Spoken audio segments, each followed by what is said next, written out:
حضرت شیما تھی نا نبی پاک کی رضائی ہمشیرہ حضرت حلیمہ کی، تو ان کے سارا قبیلہ گرفتار ہو کے آیا تھا. وہ جب آئی ہیں نا نبی پاک کے پاس تو حضرت ابو ہریرہ سے کہنے لگی حضور کو جا کے بس کان میں کہہ دو کہ حلیمہ کی بیٹی آئی. حضرت ابو ہریرہ کہتے ہیں حضور اتنی تیزی سے اٹھے کہ نبی پاک کی چادر بھی منبر پہ رہ گئی. پھر حضور گھر لے گئے، فرمایا فاطمہ اور عائشہ کو بلاؤ، میری بہن آئی ہے. میرے محبوب کریم نے فرمایا تو اگر کہے گی نا تو میں تیرے لیے مدینے میں مکان بنا دوں گا، تو یہیں رہ جا. کہنے لگی نہیں محبوبہ واپس جانا.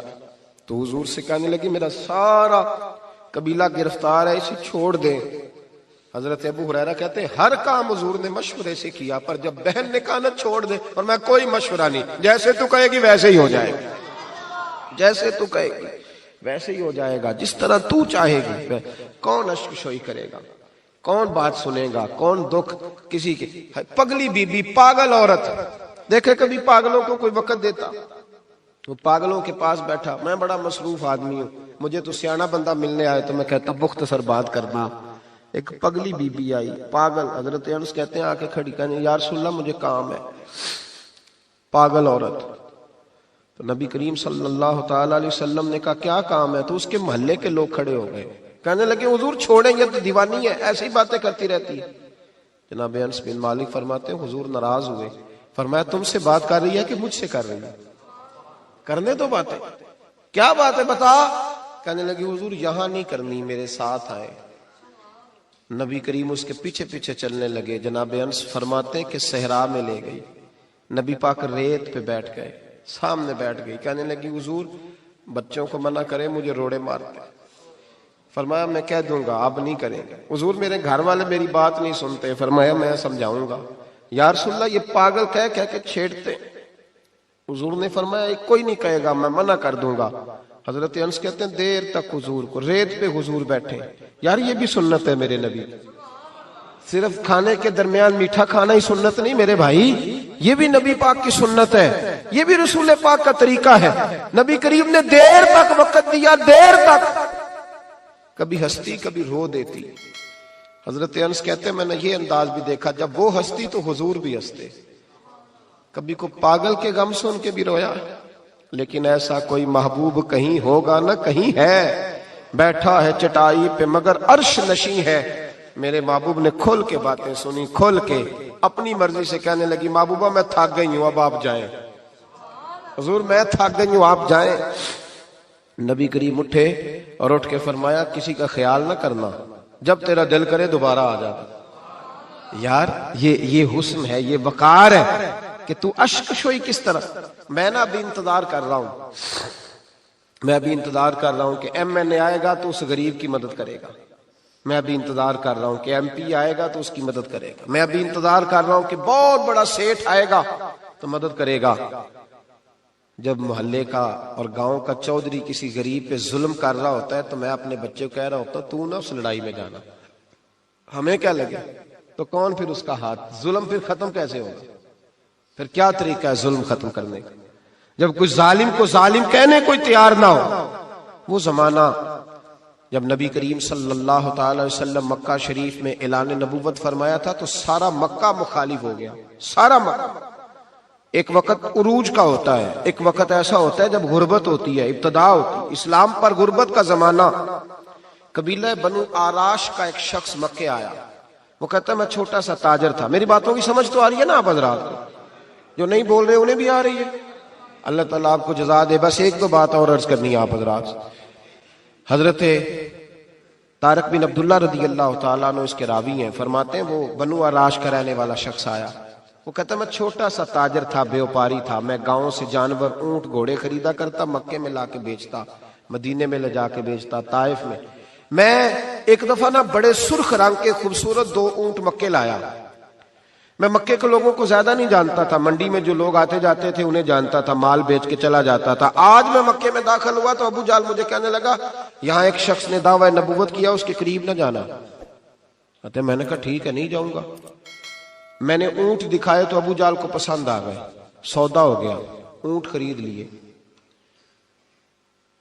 وہ شخص کہتا ہے کہ اونٹ خرید کے نا، تو کہنے لگا فلاں محلے کی فلاں گلی کے فلاں کونے میں میرا گھر ہے، کل آ کے پیسے لے جانا۔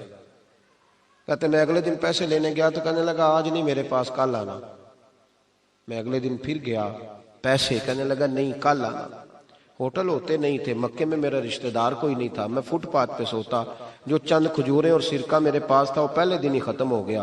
انویسٹمنٹ بھی ساری وہیں لگی ہوئی تھی، گھر میں بچے بچیاں انتظار کر رہے تھے، میں بڑا مجبور ہوا، تھک گیا۔ تیسرے دن میں گیا تو میں نے کہا پیسے، کہنے لگا کل آنا۔ میں نے ذرا دبا کے بات کی، میں نے کہا یار میری کوئی پھپھو تو رہتی نہیں مکہ مکرمہ میں، غریب آدمی ہوں، میرے پیسے دے میں جاؤں۔ جب دبا کے بات کی تو کہنے لگا جا دوڑ جا، جہاں سے ملتے ہیں لے لے، بھاگ جا۔ یہ تاجر جب ڈوبتے ہیں نا تو معاذ اللہ تعالیٰ کچھ تو ایسے ہوتے ہیں جو خودکشی کر کے مر جاتے ہیں، اس لیے کہ بڑے لوگ ان کے ساتھ وابستہ ہوتے ہیں۔ جب کسی کی اصل راہ سے ڈوب جائے کہتے ہیں میں کانپنے لگا۔ میں نے پوچھا لوگوں سے کہ تمہارے چودھری سردار بڑے کہاں بیٹھتے ہیں؟ تو کہا وہ جو حرم مکہ کے ساتھ ٹولیاں بنا کے بیٹھے ہیں نا، وہ سارے ہمارے سردار ہی ہیں۔ کہتے میں وہاں گیا، ابو سفیان تھے، ابو لہب تھا، عتبہ، طیبہ، شیبہ، ابو البختری، اخنس بن شریک، سب بیٹھے۔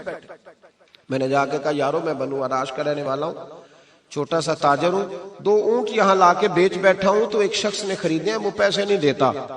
کہتے ہیں عتبہ بولا یا ابو سفیان بولا، کون ہے جو تیرے پیسے کھا گیا؟ طاقت ہے کسی کی نام لے؟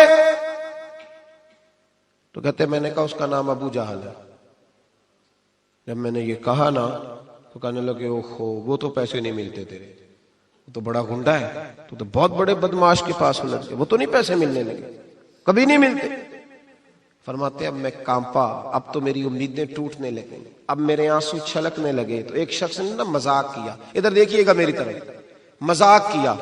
کہتے ہیں سامنے نا خانہ کعبہ کی دیوار کے ساتھ ٹیک لگا کے رسول پاک تشریف فرما تھے، نبی کریم بیٹھے ہوئے تھے، نبی کریم۔ تو ایک بندے نے معاذ اللہ ثم معاذ اللہ نقل کفر نہ باشد، اس نے نا مذاق کیا، کہنے لگا وہ جو بندہ بیٹھا ہے وہ تیرا مسئلہ حل کر سکتا ہے۔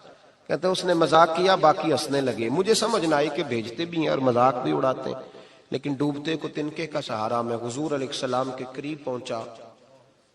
نبی کریم کچھ وظیفہ پڑھ رہے تھے۔ یہ غریب آدمی نا بیچارہ وزیر سے بھی ڈرتا ہے تو پیر سے بھی ڈرتا ہے کہ کہیں طبیعت پہ کوئی چیز گرا نہ گزر جائے۔ تو کہتا ہے میں ڈرتے ڈرتے نا پیچھے بیٹھ گیا کہ فارغ ہوں گے تو میں بات کروں گا۔ فرماتے میں ابھی پیچھے بیٹھا ہی تھا، پورا بیٹھا بھی نہیں تھا کہ میرے رسول پاک نے میری طرف توجہ فرمائی، رخ میری طرف پھیرا، 2 جملے نبی پاک نے کہے تو مجھے یوں لگا جیسے پردیس میں مجھے ماں مل گئی ہو۔ 2 جملے، پہلا فقرہ حضور نے فرمایا پردیسی لگتے ہو، اور دوسرا فقرہ فرمایا پریشان لگتے ہو۔ فرماتے ہیں بات چھم چھم میرے آنسو گرے، چھم چھم۔ اور بھائی کوئی اپنا ملے تو رونے کا مزہ آتا ہے نا، کوئی دکھ پوچھے تو پھر بندہ آنسو گرائے نا، ہر ایک کو تو دکھ سنائے بھی نہیں جاتے۔ وہ شاعر اردو کا ہے، آپ کی سمجھ میں آ گیا تو بڑا اچھا ہے۔ اس نے کہا تھا کہ ہجوم غم میں بھی توہین ضبط غم نہ ہوئی، ہم اس احتیاط سے روئے کہ آنکھ نم نہ ہوئی۔ ہجوم غم میں بھی توہین ضبط غم نہ ہوئی، ہم اس احتیاط سے روئے کہ آنکھ نم نہ ہوئی۔ ہم روئے بھی ہیں پر ہم نے کوشش کی ہے کہ کوئی ہمارے آنسو نہ دیکھے، چھپ چھپا کے روئے۔ فرمانے لگے نبی رحمت صلی اللہ علیہ وسلم نے فرمایا پردیسی اور پریشان لگتے ہو۔ کہتے میں جب رویا نا تو کریم رسول نے کام بھی نہیں پوچھا، یہ بھی نہیں پوچھا مسئلہ کیا، مجھے تبکی دی۔ فرمایا چپ کر، روتا کیوں ہے؟ جیسے تو کہے گا ویسے ہی ہو جائے گا۔ کیا کہا بریلی کے امام نے؟ فرمانے لگے غم زدوں کو رضا مجدہ دیجئے کہ جاؤ اعلان کر دو، غم زدوں کو رضا مجدہ دیجئے کہ ہے بے کسوں کا سہارا ہمارا۔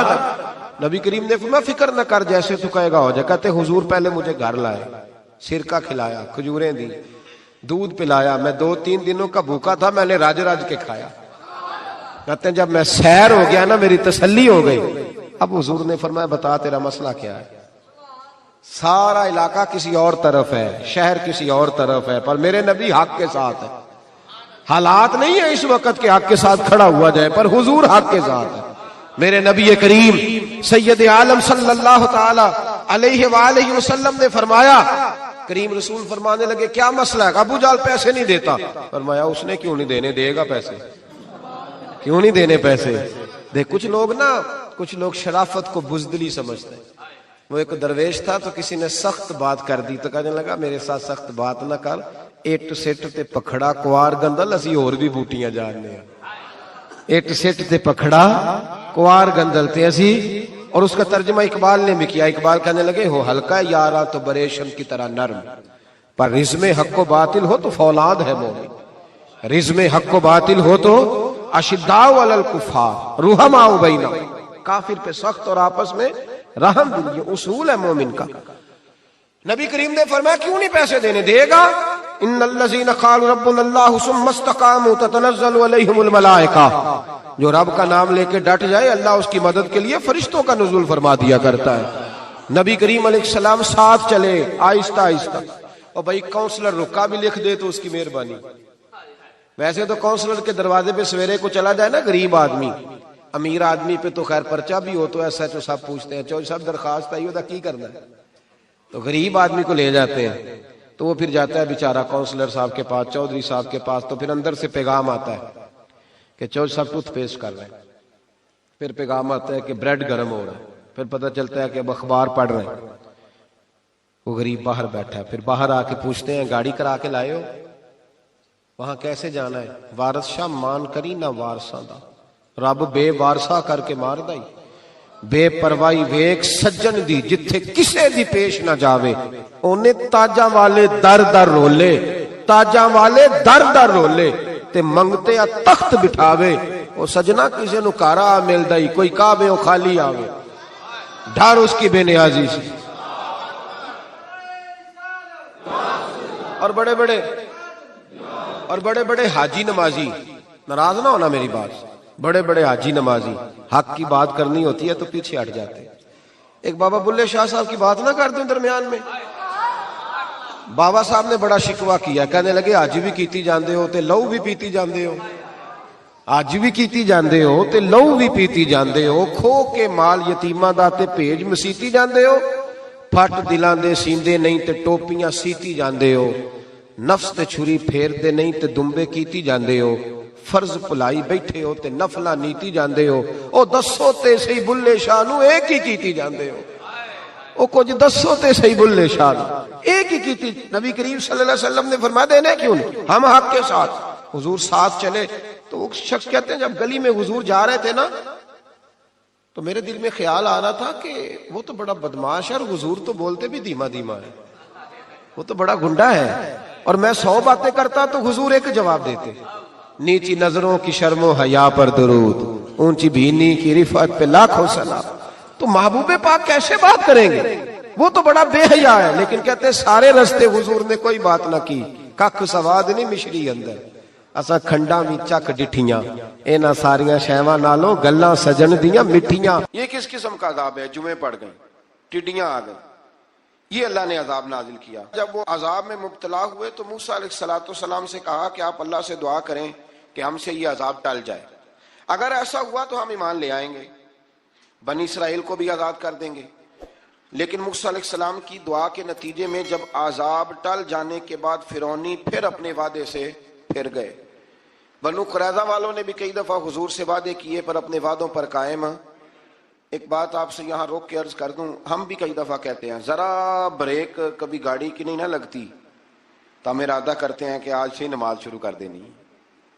ذرا طبیعت زیادہ لیل ہوتی ہے تو ارادہ کرتے ہیں نا کہ بھائی آج کے بعد ہم نے نیک, پھر کیا ہوتا ہے شفا ہو گئی تو چھٹی ہو گئی.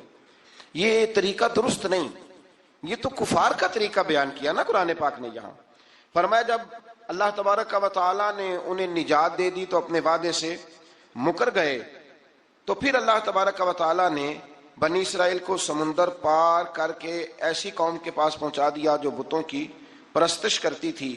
وہ تو بچ گئے لیکن فرعونی سارے دریا کے اندر غرق ہو گئے.